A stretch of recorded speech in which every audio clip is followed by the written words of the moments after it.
अर्जुन मसी भाव तारा मतमदा मासी कदौरे कृष्णना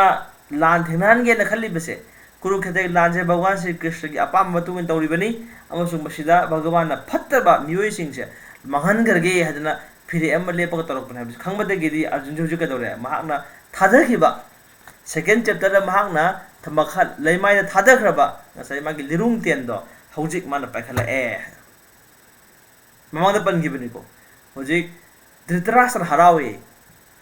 अर्जुन हायेबा नयोत्साइति गोविंदा है हे गोविंद आई लान थेंगजरोय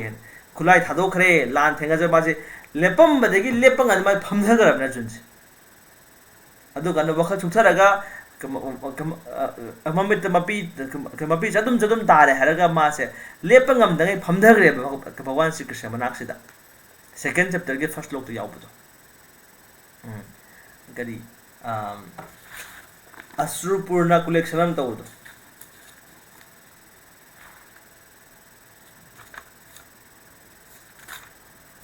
करी श्लोक अवधिदा यरा तम तथा कृपयाविष्टम अश्रुपूर्ण कुलेक्षणम विशदंतम इदम वाक्यम उवाच मधुसूदना तम तथा कृपयाविष्टम माँ की मनाई ने भगवान श्री कृष्ण की थी मनाई अचान नुसीग्रब मनाईदुना मसा चमम नजबदगी ममितगी कमपी चदुम तादना इबुंगो आई लांथरब ngamजररोय का हायरक पदुम याम कुपना याम कुप चंगजरकपदो अदु मतमदि नुसीरुरदना भगवान श्री कृष्ण अर्जुन द वाज हाइबिले असुमना कनोमुनो मुतर वाज हायरकदोइनी नन वासु वारोयदबदुदा कदबे वायनोने कुतस्तु कस्मलमिदम विषमे समुपस्थितम कदाइदग नंग थमोद अमर वखन याम जंगामिदुना ngamoroy gain to nang kadai de mosalami no nang bo ai ga sanga to na ai ga sanga to re kadai de mosalami no na bhagwan hangi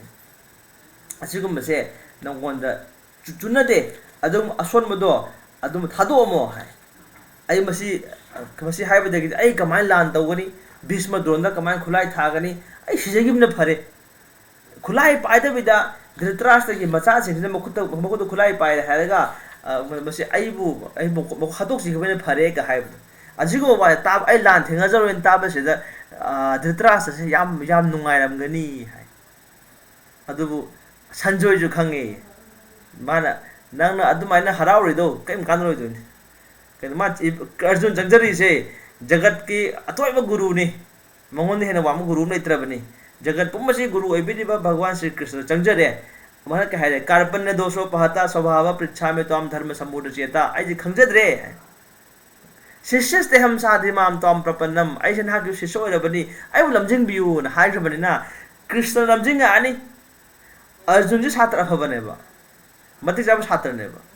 भगवान श्री कृष्ण का ख्वाइदे मति चाब गुरु ने हेबा अदि मति चाब गुरु अमग मति चाब शिष्य थेंगरबनी हुजिकसे चप चन की चमम दम लोय कोखरनी अदन हुजिक मतम यौरप कान अर्जुन से मुने कई पकड़पिरुनु धृतराष्ट्र कई पकड़पिरुनु अर्जुन न थादग्र बाय मकुतगी गांधी बसे माग लिरुंग टेन मसी से म थादग्र बसे मसी पाखलखि गनी अदगी लान थेनब ngam फमदगी बसे लान थेंदरगे मा हौलखि गनी कयिम चिंगनबिरुंग असिन गाइदा गाइबि हाबि इंग जेपि ग्रबने अदु हुजिक कदौरे श्लोक हुमद्रा हुमदो सुबसिदा भगवान श्री कृष्ण बगी वाज लोसन गरेदना कनो हुमद्रा दो सुबसिदा हुमद्रा हुमदो सुबसिदा अर्जुन क्या हाइले करिसे वचनम तवा इबोन हाइब अदुमाय तौजरगे हुजिक मासे लिरुंग देन बालेब खलाबनि अर्जुन लान हौदोरे जमना मांगरे गाबिदा हुजिक अदु हुजिक असिदगिदी संजोयना मखाताना वा हाइरानि कई वा लैरिगे संजय उवाच इति अहं वासुदेवस्य पार्थस्य च महात्मनः संवादम इमं अस्रौसम अद्भुतम रोमहर्षणम अंकपने है संजय न हायरमी असुम तौदना अथोइबा आत्मा अनि भगवान श्री कृष्ण अमदि अर्जुन के मरक्ता अंकपर थल्लबा अदुगम कमबादी के वरी उता छनबदो ngasi aina taja phangjare amasung kayada ngakhraba kaya ningthi jagraba kayada ngakpa thallaba adugumba वफम सिंनो ngasi ani si sanagri ba ase madu tajaru ba madu singu matam se ai isa ai tu je khau khau chung lai re masi kan hai ni sanjay na mamang hai gi badu धर्म क्षेत्रे कुरुक्षेत्रे समवेतयि उत्सव मामका पांडवश्चैव किम कुर्वत संजय या नाम सो हाइगियो मखोइ जे कदोरिगे हाइबद आइगी इचा अमदि पांडु मचा सिंसिगा आइगी इचा गा पांडुगी मचा सिंसिगा होजिक से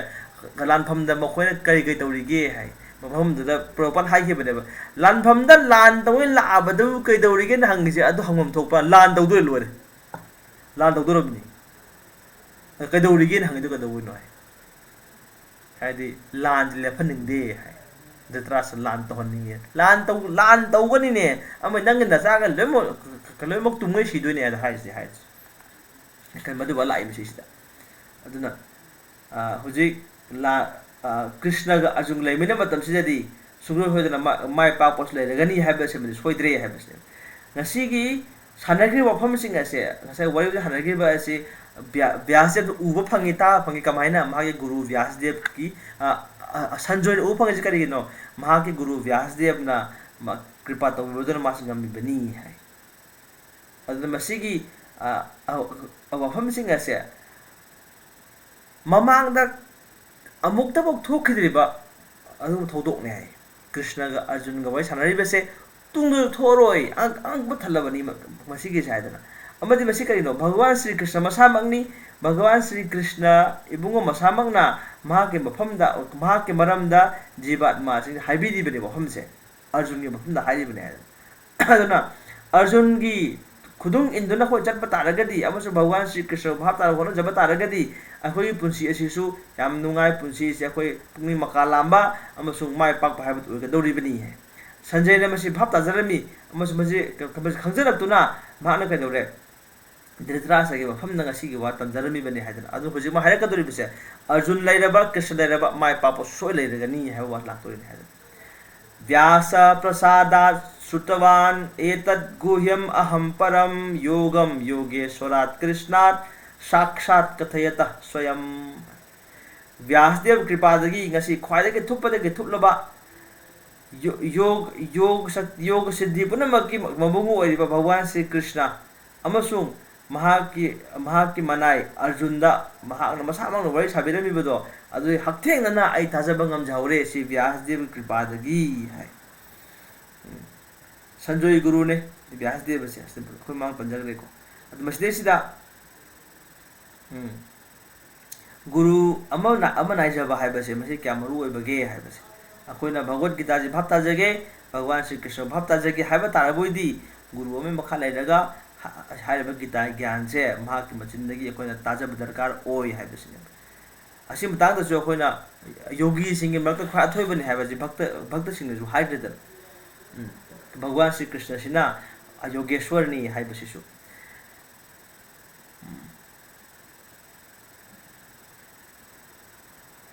ओके मसी अखोइना परंपरा मस लाइ म्यूजिक से नारद से भगवान श्री कृष्ण के हेक हक्थेंगना महाकी शिष्य ने हाइ अमसुंग व्यासदेव किना गुरु ने अदे व्यासदेव सिना महाकासिसु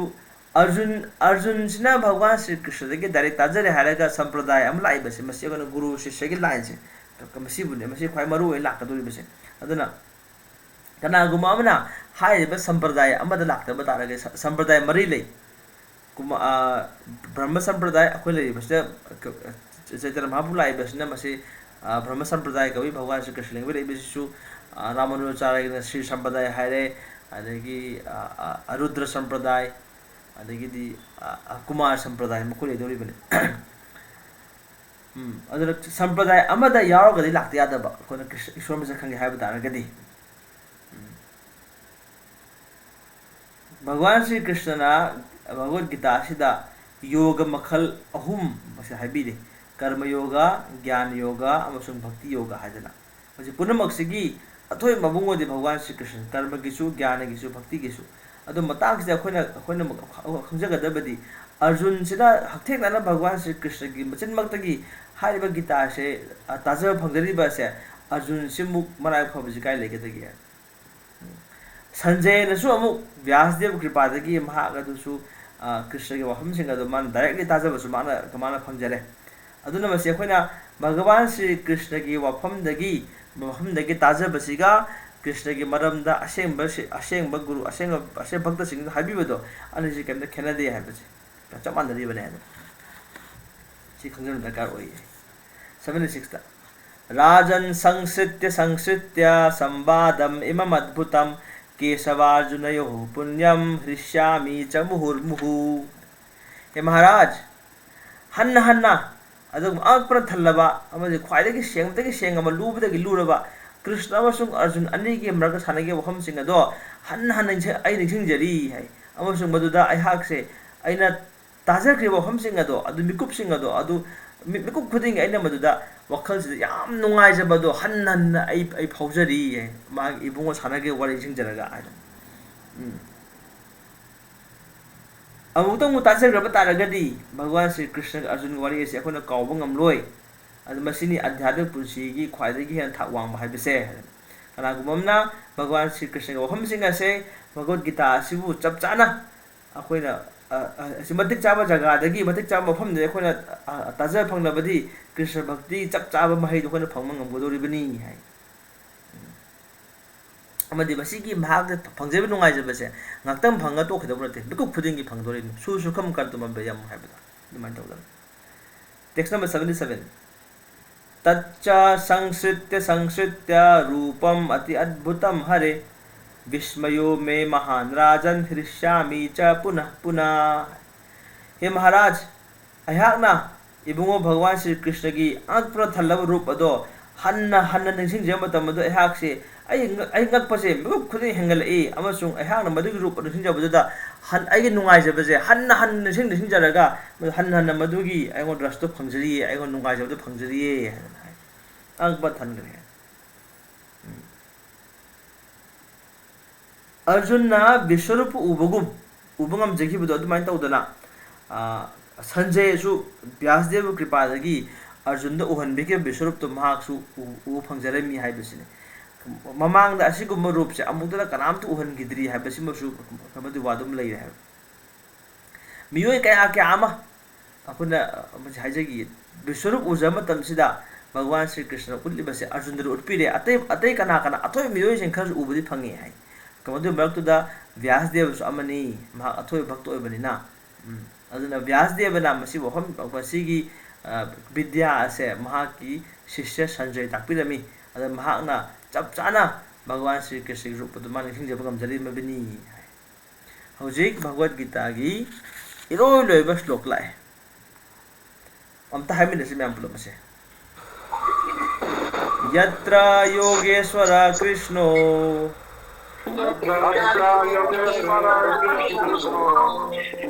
यत्र पार्थ धनुर्धरः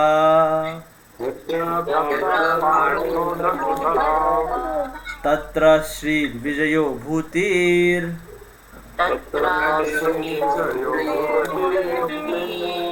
ध्रुवा नीतिर्मतिर्मम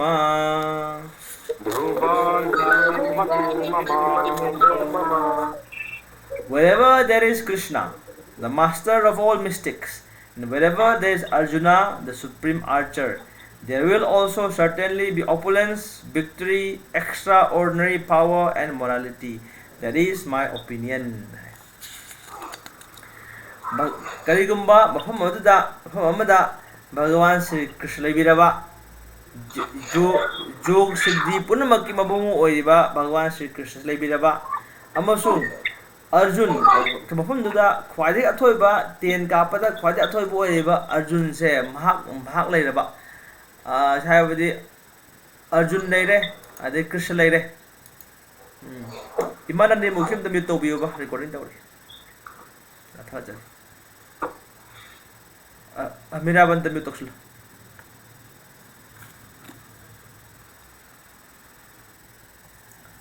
कोइना कृष्ण लेरबा अर्जुन लेरबा इनको भगवान श्री कृष्ण महाग योगेश्वरनी अदगी अर्जुन से तेन कापद ख्वादे हाइदिबनी अदुना कृष्ण का अर्जुन लेरबा मफम दुने कनो वात्ता पादरबा ओपुलेंस है Shri water padaba lan thum gi buddhi le lo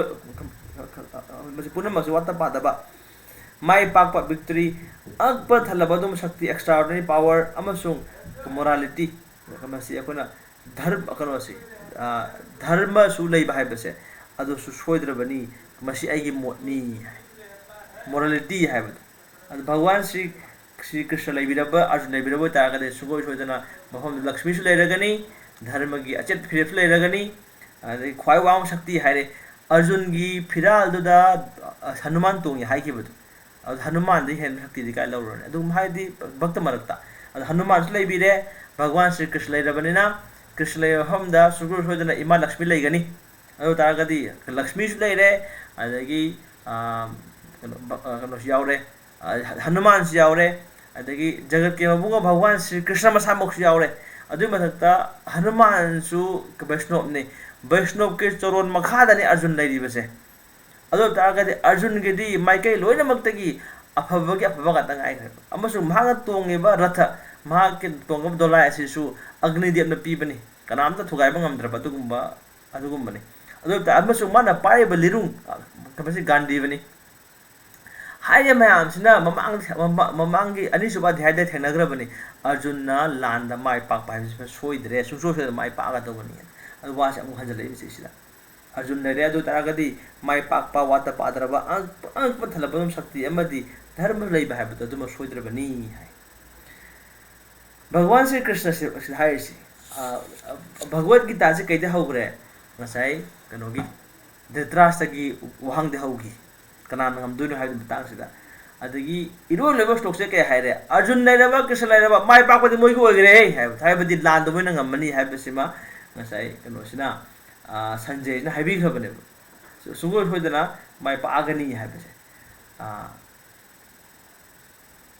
लान से लोरे मतम सिदा दुर्योधन के बाइके से माइथिरगनी अम युधिष्ठिर निंथौ ओरगनी हाइबसिमनी हाइस भगवत गीता यावरिबसे अचम नते भगवान श्री भगवान गमा के मनाई वाय सारिबनी गीता यावरिबा खोय अथोइबा श्लोक से मसी मरद खर खंगला हाइबिरइए चैप्टर 9 के वर्स 34 मन मना भव मत भक्तो लेखिबदो अदो मु कैदौरे सिदा 1865 ता अंकंजले मन मना भव मत भक्तो बदि मतुंग कै लाए ख्वाइ अथोइबा ज्ञान हाइबसे सर्वधर्मान परित्यजा मामेकम शरणम व्रज लोइनमक थादो नो अंगोन ngaजर ओ हाय ai nam kan bidagani kem khaldoranu akiba chingaba leuraganu hai अथोइबा धर्म अथोइबा ज्ञान हाइबदु मसि लेरबनि हाइदना भगवत गीता की रोले वफम दे करिनो है all morality and religion surrender to Krishna धर्म के चना पथा ओ लेरि बसे बसे पुसुप सुप च करिनो भगवान कृष्ण दा चंगजबिरो ओ हाइबि छकतने हाइदना अदु मसि अखोना या अथोइबसि ख्वा अथोइबसि करिनो है भगवान श्री कृष्ण दा मपुंग फाना सरेंडर तौजबदुनी भगवान खंगबसे अखोना ब्रह्मन परमात्मा भगवान है अहुम ले है जो अखोना नेजगरे तोंगान तोंगान बा अदुगा मसि हाइबसि भगवान श्री कृष्ण दी मपुंग फाव ज्ञान हाइबदु महाकनी अदना भगवान श्री कृष्ण बोद खंगजब तारगदी मान खंगदब लेत्रे भगवत गीता नैनरिबसे हिरम मंगाने मैं लिसिंग बिरम भी 5 सब्जेक्ट मैटर हाइबदु तेले ईश्वर जीव प्रकृति काल कर्मा मसिम ने नगरबनी अदु मसिदिसिदा पुनमक असे कना के मखा पोले भगवान श्री कृष्ण के मखा पोले कले पुनमक असे अदुना तोंगान तोंगान बगदि उजबा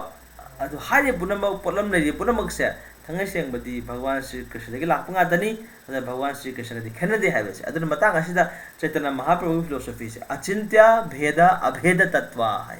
खेजु खेनबा भेद अभेद है अभेद खेनदबा खेनबसे कैदे खेनै चांग दे खेनै ईश्वर न मपान नाइदि ईश्वर की मागी शक्ति की लोम नाइदि अदुबु अखोइगेदि लिमिटेशन याम लेरे अखोइदि चांग योबगन ईश्वर का मानबदि यारोय अदुना अखोइसे मगुन ददि मानबा चांग दे खेनबा मसी अखोइना अचिंत्य भेद अभेद तत्व है ईश्वर को मानसु मानबा खेनजु खेनबा है भगवान सिदि कदवी जीवात्मा है पिचक पिचक पिखरपने हम धारगदी मसे कोइना नुमित की मंगाल जारे पार्टिकल मैम लाइट पार्टिकल है इंग्लिश है कोइना फोटोन है पैकेट ऑफ लाइट है अदुमाय तौदना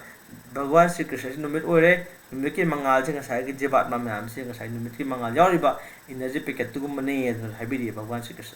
कनो शिला प्रभुपादना अमोम धारगना शक्ति मखल अनी ने भगवान श्री कृष्ण की मदी मसे जीवात्मा है संसार के पोचाक थवायदब सिंगसिना मपान थोंग शक्ति होइबा अदगी अखो जीवात्मा थवाय पालिबा जीव सिंगसे अखोसना कय मरक लेबा भगवान गा कनो अखोय प्रकृति से मरक लेदोरिन कनो कोइ तटस्थ हारिसे अखोयसे अदुना मसे अखोय भगवान श्री कृष्ण चंजगेसु यारे नत्रगा मायाला सुमखिगे हासु यारे अमम धारगना जीवात्मा होइबा अखोयसे अखोयसे अमबोरसु भगवान गदी हेन खनकपदी हेली नकपदना अखोयसे मंगोंदा मने मखा तमसु खर पीरे अद महाकना कमसे खंजब यारे है नंग कई तौगे हाइबनो हाइसे करोम चके हाइबनो मयागे माइके पांगे हाइब्रा कृष्ण के माइके पांगे हाइब्रा अदु करिगो महाकना भगवान श्री कृष्ण के माइके लाबो तारगदी माके महौसागे बा याम नुंगाइना पुंगनि मकाला म लेजबा अदु फियम द मदु तागदोरि अदु फियम द याम नुंगाइ फियम द फंगदोरिबनी अदुना मतांग असिदा कोई भगवत गीता की 53 सुबह अध्याय की नैनरोल अदु मतांग असु संजरे हरे कृष्णा कृष्णा कृष्णा हरे हरे हरे राम राम राम हरे हरे ग्रंथरा श्रीमद् भगवत गीता की जय श्रील प्रभुपाद की जय प्रभु हन थागत चरी करी करी वा हंग बिनिंग बताना बिनिंग लेबिरी